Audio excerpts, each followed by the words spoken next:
ঈসা আলাইহিস সালামের মূত্র পেশাব এটা পাক হবে কি না পাক হবে এটা পাবা, এইটা নিয়ে কেন ঝামেলা করে?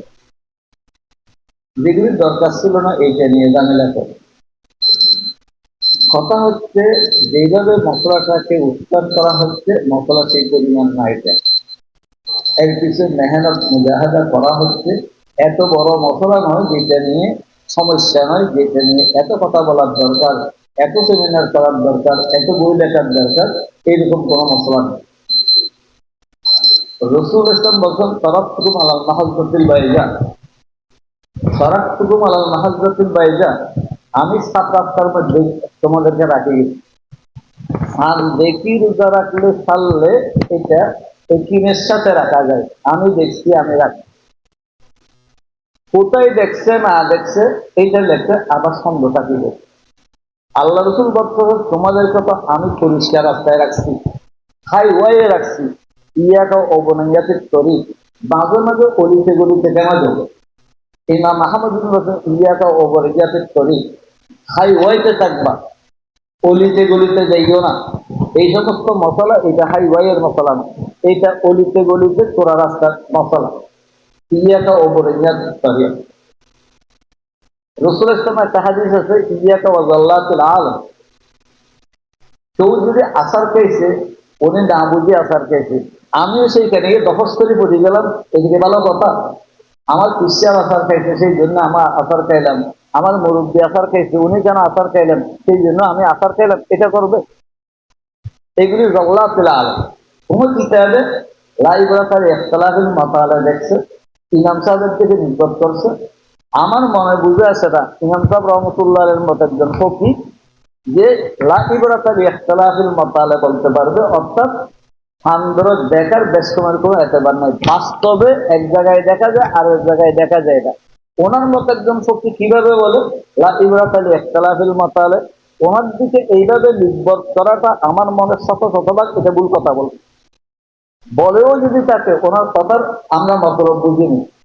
সুতরাং ওনার দিকে নির্ভর করে লাইব্রেরি ইখতিলাফুল মাসালা কোথাও দেখছে, এইটার উপর বলছে এক জায়গায় দেখা গেলে সারা দেশে উত্তপ্ত হবে, এটা ওনার দিকে নির্ভর করাটা এটা আমার মনে মানে না অন্তত।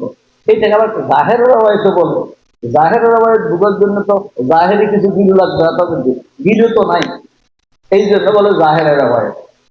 যাক, আমার কথা হচ্ছে এই এবারত দিয়ে কোন রকমের সহজ পদার্থ।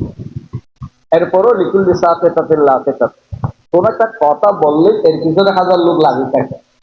আপনাদের কাছে একটা হিসাব দিই, পৃথিবীতে যত মুসলমান আছে যারা বিচ্ছিন্নভাবে করতেছে, বিচ্ছিন্নভাবে রোজা করতেছে, 0.00001 কতজন? 0.00001, আরো বেশি 0.0000001। আর যারা একসাথে করতেছে ওরা 99%, তারপর তো আরো বেশি।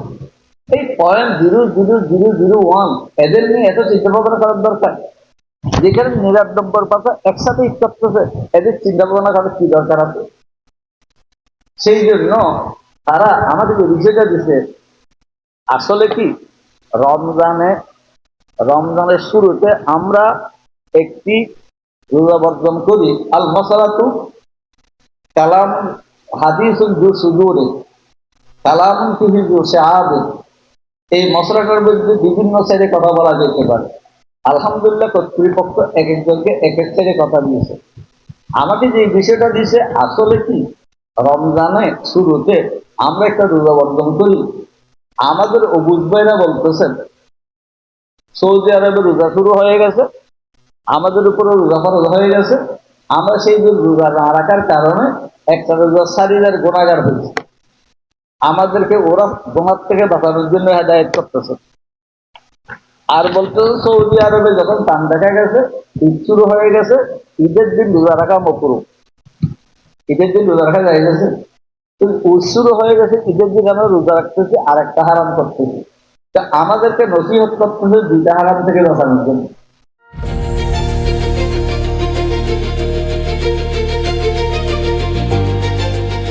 দিনাজপুর টিভি মানুষের জীবনের কথা বলে।